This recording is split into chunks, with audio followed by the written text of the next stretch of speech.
Have you heard people say how they're running the DeepSeek model on their laptop or even on a Raspberry Pi? Well, it's not the complete DeepSeek R1, but rather a distilled version. Now, what does that mean? Let's talk today about knowledge distillation and how it can help us create quicker, more efficient models. I like to think of knowledge distillation like image or file compression. The goal is to have a smaller version of the image or file, or in our case, a model, while keeping the same quality. It's the best of both worlds.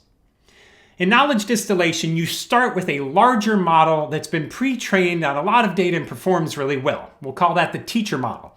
Our goal then is to transfer or distill what the teacher has learned into a smaller model or the student model. Now, there are a number of techniques for doing this. The naive approach might be to say, let's give it a lot of prompts, take the outputs that it generates from that larger model, give that to the student model, and hope it figures things out. But a refinement on that technique will actually give us good results. If you recall, a large language model picks the next word in its output from a set of probabilities. This visualization from my colleagues in IBM Research shows this. So rather than just giving the output to the student model, we can give the student model the set of outputs and their related probabilities.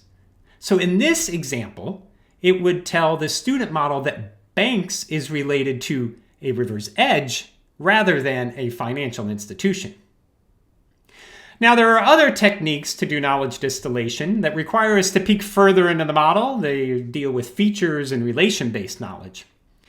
DeepSeek R1 uses reasoning and chain of thought in its distillation process.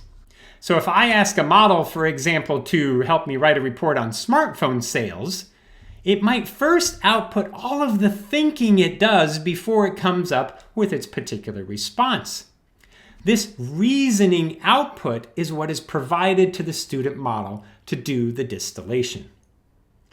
So in the end, knowledge distillation is yet another technique for us to have smaller models that are more efficient and performant, possibly, than our larger models.